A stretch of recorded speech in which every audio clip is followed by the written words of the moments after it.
श्री गणेशाय नमः। वान्व्ये संहिता अध्याय 13, 14, 15।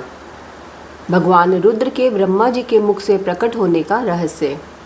ऋषि बोले, प्रभो, आपने चतुर्मुख ब्रह्मा के मुख से परमात्मा रुद्रदेव की सृष्टि बताई है। इस विषय में हमको संशय होता है।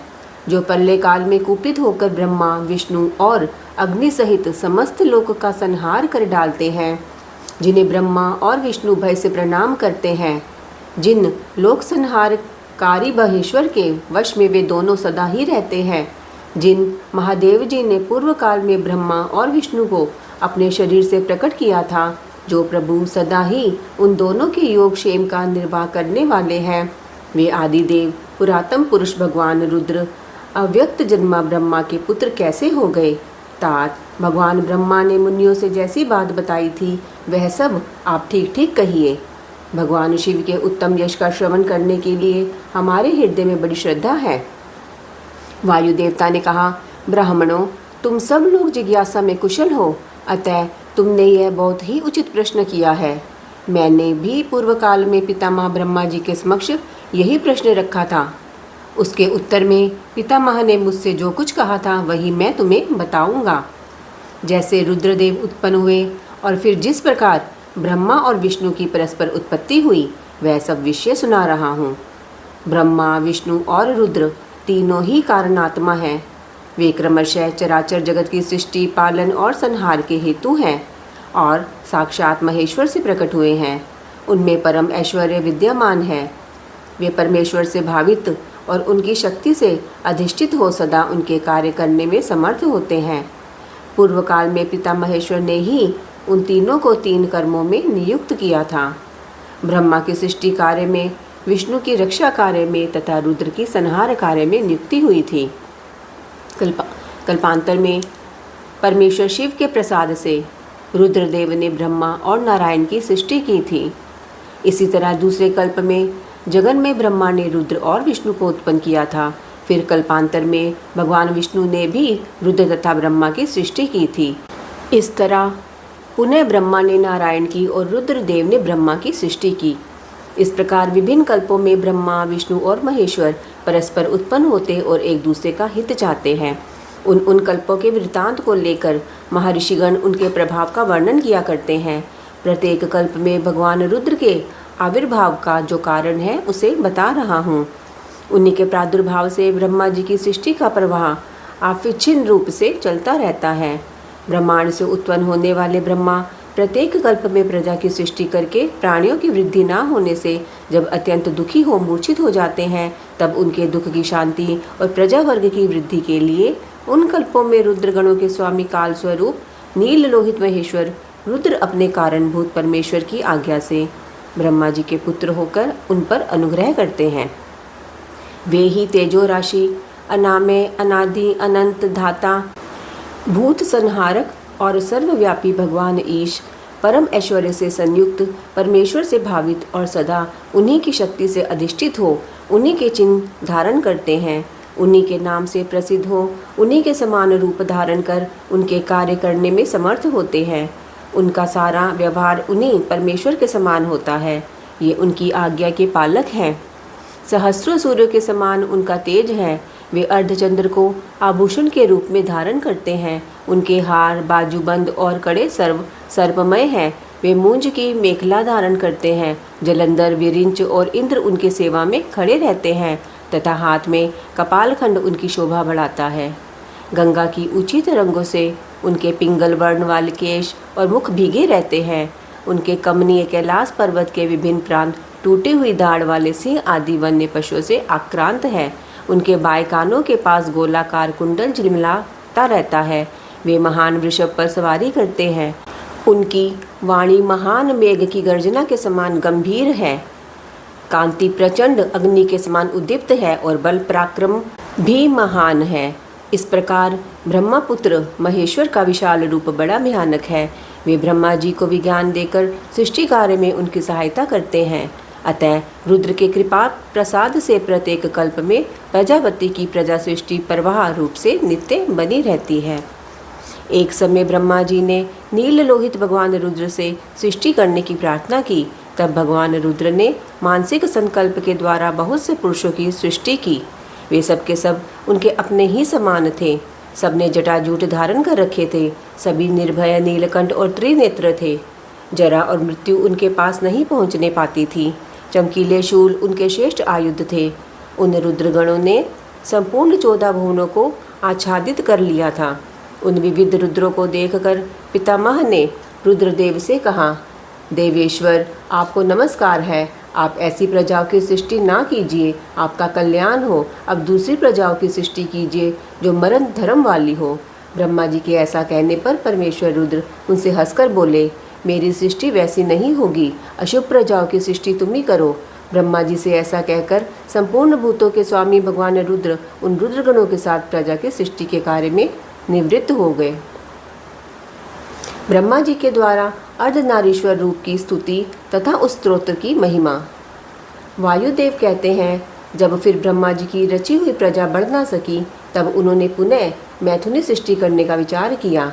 इसके पहले ईश्वर से नारियों का समुदाय प्रकट नहीं हुआ था, इसलिए तब तक पितामह मैथुनी सृष्टि नहीं कर सके थे। तब उन्होंने मन में ऐसे विचार को स्थान दिया जो निश्चित रूप से उनके मनोरथ की सिद्धि में सहायक था। उन्होंने सोचा कि प्रजाओं की वृद्धि के लिए परमेश्वर से ही पूछना चाहिए, क्योंकि उनकी कृपा के बिना ये प्रजाएं बढ़ नहीं सकती। ऐसा सोचकर विश्वात्मा ब्रह्मा ने तपस्या करने की तैयारी की। तब जो आद्या, अनंता, लोक भाविनी, सूक्ष्मतरा, शुद्धा, भावगम्या, मनोहरा, निर्गुणा, निष्प्रपंचा, निष्कला, नित्या तथा सदा ईश्वर के पास रहने वाली जो उनकी परमा शक्ति है, उसी से युक्त भगवान त्रिलोचन का अपने हृदय में चिंतन करते हुए ब्रह्मा जी बड़ी भारी तपस्या करने लगे। तीव्र तपस्या में लगे हुए परमेष्ठी ब्रह्मा पर उनके पिता महादेव जी थोड़े ही समय में संतुष्ट हो गए। तदंतर अपने अनिर्वचनीय अंश से किसी अद्भुत मूर्ति में आविष्ट हो भगवान महादेव आधे शरीर से नारी और आधे शरीर से ईश्वर होकर स्वयं ब्रह्मा जी के पास गए।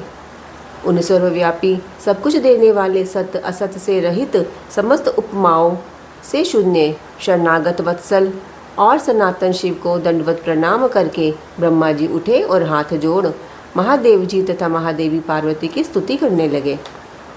ब्रह्मा बोले, देव महादेव आपकी जय हो। ईश्वर महेश्वर आपकी जय हो। सर्वगुण श्रेष्ठ शिव आपकी जय हो। संपूर्ण देवताओं के स्वामी शंकर आपकी जय हो। प्रकृति रूपिणी कल्याणमयी उमे आपकी जय हो। प्रकृति के नायिके आपकी जय हो। प्रकृति से दूर रहने वाली देवी आपकी जय हो। प्रकृति सुंदरी आपकी जय हो। अमोघ महामाया और सफल मनोरथ वाले देव आपकी जय हो, जय हो। अमोघ महालीला और कभी व्यर्थ ना जाने वाले महान बल से युक्त परमेश्वर आपकी जय हो, जय हो। संपूर्ण जगत की माता उमे आपकी जय हो। विश्व जगन्मय आपकी जय हो। विश्व जगद्धात्री आपकी जय हो। समस्त संसार की सखी सहायिके आपकी जय हो।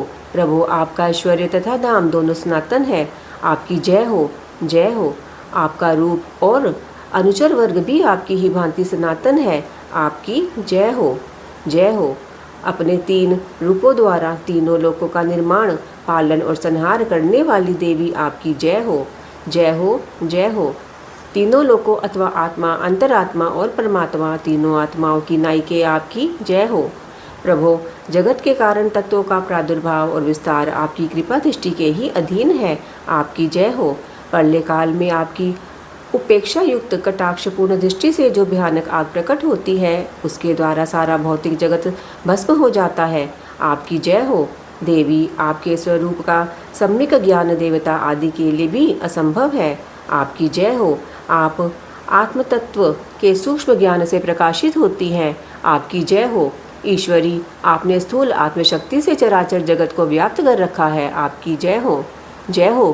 प्रभु, विश्व के तत्वों का समुदाय अनेक और एक रूप में आपके ही आधार पर स्थित है, आपकी जय हो। आपके श्रेष्ठ सेवकों का समूह बड़े बड़े असुरों के मस्तक पर पाँव रखता है, आपकी जय हो। शरणागतों की रक्षा करने में अतिशय समर्थ परमेश्वरी, आपकी जय हो। संसार रूपी विश्व वृक्ष के उगने वाले अंकुरों का उन्मूलन करने वाली उमे आपकी जय हो। प्रादेशिक ऐश्वर्य, वीर्य और शौर्य का विस्तार करने वाले आपकी जय हो। विश्व से परे विद्यमान देव, आपने अपने वैभव से दूसरों के वैभव को तिरस्कृत कर दिया है, आपकी जय हो। पंचविध मोक्ष रूप पुरुषार्थ के प्रयोग द्वारा परमानंदमय अमृत की प्राप्ति कराने वाले परमेश्वर, आपकी जय हो। पंचविध पुरुषार्थ के विज्ञान रूप अमृत से परिपूर्ण स्रोत स्वरूपिणी परमेश्वरी, आपकी जय हो। अत्यंत भयानक सार रूपी महारोग को दूर करने वाले वैद्य शिरोमणि, आपकी जय हो। अनादि कर्ममल एवं अज्ञान रूपी अंधकार राशि को दूर करने वाली चंद्रिका रूपिणी शिवे, आपकी जय हो। त्रिपुर का विनाश करने के लिए कालग्नि स्वरूप महादेव, आपकी जय हो। त्रिपुर भैरवी, आपकी जय हो। तीनों गुणों से मुक्त महेश्वर, आपकी जय हो। तीनों गुणों का मर्दन करने वाली महेश्वरी, आपकी जय हो। आदि सर्वज्ञ, आपकी जय हो। सबको ज्ञान देने वाली देवी, आपकी जय हो। प्रचुर दिव्य अंगों से सुशोभित देव, आपकी जय हो। मनोवांछित वस्तु देने वाली देवी, आपकी जय हो। भगवान देव, कहाँ तो आपका उत्कृष्ट धाम और कहाँ मेरी तुच्छ वाणी। तथापि भक्ति भाव से प्रलाप करते हुए मुझ सेवक के अपराध को आप क्षमा कर दे। इस प्रकार सुंदर उक्तियों द्वारा भगवान रुद्र और देवी का एक साथ गुणगान करके चतुर्मुख ब्रह्मा ने रुद्र एवं रुद्राणी को बारंबार नमस्कार किया। ब्रह्मा जी के द्वारा पठित यह पवित्र एवं उत्तम अर्धनारीश्वर स्तोत्र शिव तथा पार्वती के हर्ष को बढ़ाने वाला है। जो भक्ति पूर्वक जिस किसी भी गुरु की शिक्षा से इस स्तोत्र का पाठ करता है, वह शिव तथा पार्वती को प्रसन्न करने के कारण अपने अभिष्ट फल को प्राप्त कर लेता है। जो समस्त भुवनों के प्राणी को उत्पन्न करने वाले हैं, जिनके विग्रह जन्म और मृत्यु से रहित हैं, तथा जो श्रेष्ठ नर और सुंदरी नारी के रूप में एक ही शरीर धारण करके स्थित है, उन कल्याणकारी भगवान शिव और शिवा को मैं प्रणाम करता हूँ। महादेव जी के शरीर से देवी का प्राकट्य। वासुदेवता कहते हैं, तदंतर महादेव जी महामेघ की गर्जना के समान मधुर गंभीर मंगलदायिनी एवं मनोहर वाणी में बोले, ब्राह्मण, तुमने इस समय प्रजाजनों की वृद्धि के लिए तपस्या की है। तुम्हारी इस तपस्या से मैं संतुष्ट हूँ और तुम्हें अभिष्ट वर देता हूँ। इस प्रकार परम उदार तथा स्वभावतः मधुर वचन कहकर देवेश्वर हर ने अपने शरीर के वाम भाग से देवी रुद्राणी को प्रकट किया। जिन दिव्य गुण संपन्ना देवी को ब्रह्मवेत्ता पुरुष परमात्मा शिव की पराशक्ति कहते हैं तथा जिनमें जन्म मृत्यु और जरा आदि विकारों का प्रवेश नहीं है, वे भवानी उस समय शिव के अंग से प्रकट हुई। जिनका परम भाव देवताओं को भी ज्ञात नहीं है, वे समस्त देवताओं की भी अधीश्वरी देवी अपने स्वामी के अंग से प्रकट हुई। उन सर्वलोक महेश्वरी परमेश्वरी को देखकर विराट पुरुष ब्रह्मा ने प्रणाम किया और उन सर्वज्ञा सर्वव्यापिनी सूक्ष्म सद्भाव से रहित और अपनी प्रभा से इस संपूर्ण जगत को प्रकाशित करने वाली पराशक्ति महादेवी से इस प्रकार प्रार्थना की। ब्रह्मा जी बोले, सर्व जगन्मयी देवी, महादेव जी ने सबसे पहले मुझे उत्पन्न किया और प्रजा की सृष्टि के कार्य में लगाया। इनकी आज्ञा से मैं समस्त जगत की सृष्टि करता हूँ, किंतु देवी, मेरे मानसिक संकल्प से रचे गए देवता आदि समस्त प्राणी बारंबार सृष्टि करने पर भी बढ़ नहीं रहे हैं। अतः अब मैं मैथुनी सृष्टि करके ही अपनी सारी प्रजा को बढ़ाना चाहता हूँ। आपके पहले नारी कुल का प्रादुर्भाव नहीं हुआ था, इसलिए नारी कुल की सृष्टि करने के लिए मुझ में शक्ति नहीं है। संपूर्ण शक्तियों का आविर्भाव आपसे ही होता है। अतः सर्वत्र सबको सब प्रकार की शक्ति देने वाली आप वरदायिनी माया देवेश्वरी से ही प्रार्थना करता हूँ।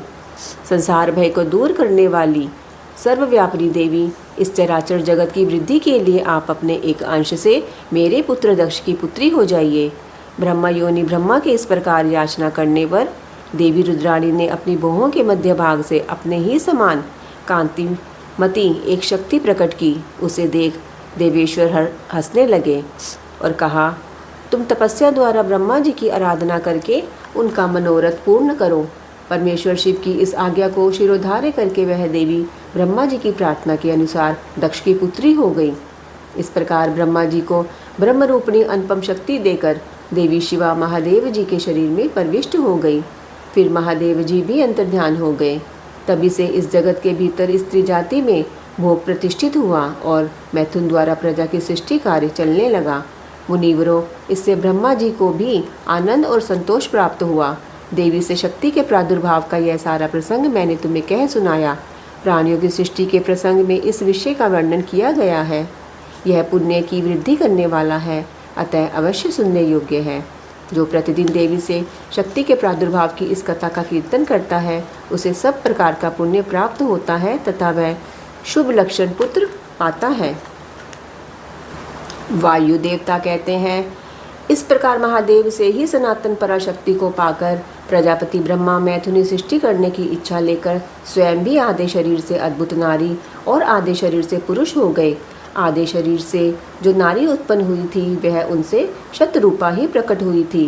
ब्रह्मा जी ने अपने आधे पुरुष शरीर से विराट को उत्पन्न किया। वे विराट पुरुष ही स्वयंभू मनु कहलाते हैं। देवी शतरूपा ने अत्यंत दुष्कर तपस्या करके उद्दीप्त यश वाले मनु को ही पति रूप में प्राप्त किया। इसके पश्चात मनु के वंश तथा दक्ष यज्ञ विध्वंस आदि के प्रसंग सुनाकर वायु देवता ने यह बताया कि भगवान शंकर ने दक्ष तथा देवताओं के अपराध क्षमा कर दिए। तदंतर ऋषियों ने पूछा, प्रभो, अपने गणों तथा देवी के साथ अंतर्ध्यान होकर भगवान शिव कहाँ गए, कहाँ रहे और क्या करके विरत हुए? वायुदेव बोले, महर्षियों, पर्वतों में श्रेष्ठ और विचित्र कंदराओं से सुशोभित जो परम सुंदर मंदराचल है, वही अपनी तपस्या के प्रभाव से देवादिदेव महादेव जी का प्रिय निवास स्थान हुआ। उसने पार्वती और शिव को अपना सिर पर ढोने के लिए बड़ा भारी तप किया था और दीर्घ काल के बाद उसे उनके चरणार बिंदों के स्पर्श का सुख प्राप्त हुआ। उस पर्वत के सौंदर्य का विस्तार पूर्वक वर्णन सहस्त्रों मुखों द्वारा 100 करोड़ वर्षों में भी नहीं किया जा सकता। उसके सामने समस्त पर्वतों का सौंदर्य तुच्छ हो जाता है। इसलिए महादेव जी ने देवी का प्रिय करने की इच्छा से उस अत्यंत रमणीय पर्वत को अपना अंतःपुर बना लिया। इस सर्वश्रेष्ठ पर्वत का स्मरण करके रैब्य आश्रम के समीप स्थित हुए अंबिका सहित भगवान त्रिलोचन वहां से अंतर्ध्यान होकर चले गए। मंदराचल के उद्यान में पहुंचकर देवी सहित महेश्वर वहां की रमणीय तथा दिव्य अंतःपुर की भूमियों में रमण करने लगे। जब इस तरह कुछ समय व्यतीत हो गया और ब्रह्मा जी की मैथुनी सृष्टि के द्वारा जब प्रजाएं बढ़ गई, तब शुंभ और निशुंभ नामक 2 दैत्य उत्पन्न हुए। वे परस्पर भाई थे। उनके तपोबल से प्रभावित हो परमेष्ठी ब्रह्मा ने उन दोनों भाइयों को यह वर दिया था कि इस जगत के किसी भी पुरुष से तुम मारे नहीं जाओगे। उन दोनों ने ब्रह्मा जी से यह प्रार्थना की थी कि पार्वती देवी के अंश से उत्पन्न जो आयोनिजा कन्या उत्पन्न हो, जिसे पुरुष का स्पर्श तथा रति नहीं प्राप्त हो तथा जो अलंघ्य पराक्रम से संपन्न हो, उसके प्रति काम भावना से पीड़ित होने पर हम युद्ध में उसी के हाथों मारे जाएं। उनकी इस प्रार्थना पर ब्रह्मा जी ने तथास्तु कहकर स्वीकृति दे दी। तभी से युद्ध में इंद्र आदि देवताओं को जीतकर उन दोनों ने जगत को अनीतिपूर्वक वेदों के स्वाध्याय और वष्टकार आदि से रहित कर दिया। तब ब्रह्मा ने उन दोनों के वध के लिए देवेश्वर शिव से प्रार्थना की, प्रभु, आप एकांत में देवी की निंदा करके भी जैसे जैसे उन्हें क्रोध दिलाइए और उनके रूप रंग की निंदा से उत्पन्न हुई काम भावना से रहित कुमारी स्वरूपा शक्ति को निशुंभ शुभ के वध के लिए देवताओं को अर्पित कीजिए। ब्रह्मा जी के इस तरह प्रार्थना करने पर भगवान नील लोहित रुद्र एकांत में पार्वती की निंदा सी करते हुए मुस्कुराकर बोले, तुम तो काली हो। तब सुंदर वर्ण वाली देवी पार्वती अपने श्याम वर्ण के कारण आक्षेप सुनकर कुपित हो उठी और पतिदेव से मुस्कुराकर समाधान रहित वाणी द्वारा बोली। देवी ने कहा, प्रभु, यदि मेरे इस काले रंग पर आपका प्रेम नहीं है तो इतने दीर्घ काल से अपनी शिक्षा का आप दमन क्यों करते रहे हैं? कोई स्त्री कितनी ही सर्वांग सुंदरी क्यों न हो, यदि पति का उस पर अनुराग नहीं हुआ तो अन्य समस्त गुणों के साथ ही उसका जन्म लेना व्यर्थ हो जाता है। स्त्रियों की यह सृष्टि ही पति के भोग का प्रधान अंग है। यदि वह उससे वंचित हो गई तो उसका और कहाँ उपयोग हो सकता है। इसलिए आपने एकांत में जिसकी निंदा की है उस वर्ण को त्याग कर अब मैं दूसरा वर्ण ग्रहण करूंगी अथवा स्वयं ही मिट जाऊंगी। ऐसा कहकर देवी पार्वती शैया से उठकर खड़ी हो गई और तपस्या के लिए दृढ़ निश्चय करके गदगद कंठ से जाने की आज्ञा मांगने लगी। इस प्रकार प्रेम भंग होने से भयभीत हो भूतनाथ भगवान शिव स्वयं भवानी को प्रणाम करते हुए बोले। भगवान शिव ने कहा, प्रिय, मैंने क्रीड़ा या मनोविनोद के लिए यह बात नहीं की। मेरे इस अभिप्राय को न जानकर तुम कुपित क्यों हो गई? यदि तुम पर मेरा प्रेम नहीं होगा तो और किस पर हो सकता है? तुम इस जगत की माता हो और मैं पिता तथा अधिपति हूँ। फिर तुम पर मेरा प्रेम ना होना कैसे संभव हो सकता है? हम दोनों का वह प्रेम भी क्या कामदेव की प्रेरणा से हुआ है? कदापि नहीं, क्योंकि कामदेव की उत्पत्ति से पहले ही जगत की उत्पत्ति हुई है। कामदेव की सृष्टि तो मैंने साधारण लोगों की रति के लिए की है। कामदेव मुझे साधारण देवता के समान मानकर मेरा कुछ कुछ तिरस्कार करने लगा था, अतः मैंने उसे भस्म कर दिया। हम दोनों का यह लीला विहार भी जगत की रक्षा के लिए ही है, अतः उसी के लिए आज मैंने तुम्हारे प्रति यह परिहास युक्त बात कही थी। मेरे इस कथन की सत्यता तुम पर शीघ्र ही प्रकट हो जाएगी। देवी ने कहा, भगवान, पति के प्यार से वंचित होने पर भी जो नारी अपने प्राणों का भी परित्याग नहीं कर देती, वह कुलांगना और शुभ लक्षणा होने पर भी सत्पुरुषों द्वारा निंदित ही समझी जाती है। मेरा शरीर गौरवर्ण का नहीं है, इस बात को लेकर आपको बहुत खेद होता है, अन्यथा क्रीड़ा या परिहास में भी आपके द्वारा मुझे काली कलुट्टी कहा जाना कैसे संभव हो सकता था? मेरा कालापन आपको प्रिय नहीं है, इसलिए वह सत्पुरुषों द्वारा भी निंदित है, अतः तपस्या द्वारा इसका त्याग किए बिना अब मैं यहाँ नहीं रह सकती। शिव बोले, यदि अपनी श्यामता को लेकर तुम्हें इस बात का संताप हो रहा है तो इसके लिए तपस्या करने की क्या आवश्यकता है? तुम मेरी या अपनी इच्छा मात्र से ही दूसरे वर्ण से युक्त हो जाओ। देवी ने कहा, मैं आपसे अपने रंग का परिवर्तन नहीं चाहती, स्वयं भी इस बदलने का संकल्प नहीं कर सकती। अब तो तपस्या द्वारा ब्रह्मा जी की आराधना करके ही मैं शीघ्र गोरी हो जाऊंगी। शिव बोले, महादेवी, पूर्व काल में मेरी ही कृपा से ब्रह्मा को ब्रह्मपद की प्राप्ति हुई थी, अतः तपस्या द्वारा उन्हें बुलाकर तुम क्या करोगी? देवी ने कहा, इसमें संदेह नहीं है कि ब्रह्मा आदि समस्त देवताओं को आपसे ही उत्तम पदों की प्राप्ति हुई है, तथापि आपकी आज्ञा पाकर मैं तपस्या द्वारा ब्रह्मा जी की आराधना करके ही अपना अभीष्ट सिद्ध करना चाहती हूँ। पूर्व काल में जब मैं सती के नाम से दक्ष की पुत्री हुई थी, तब तपस्या द्वारा ही मैंने आप जगदीश्वर को पति के रूप में प्राप्त किया था। इसी प्रकार आज भी तपस्या द्वारा ब्राह्मण ब्रह्मा को संतुष्ट करके मैं गोरी होना चाहती हूँ। ऐसा करने में यहाँ क्या दोष है, यह बताइए। महादेव जी के ऐसा कहने पर वामदेव मुस्कुराते हुए से चुप हो गए। देवताओं का कार्य सिद्ध करने की इच्छा से उन्होंने देवी को रोकने के लिए हठ नहीं किया। ओम नमो शिवाय।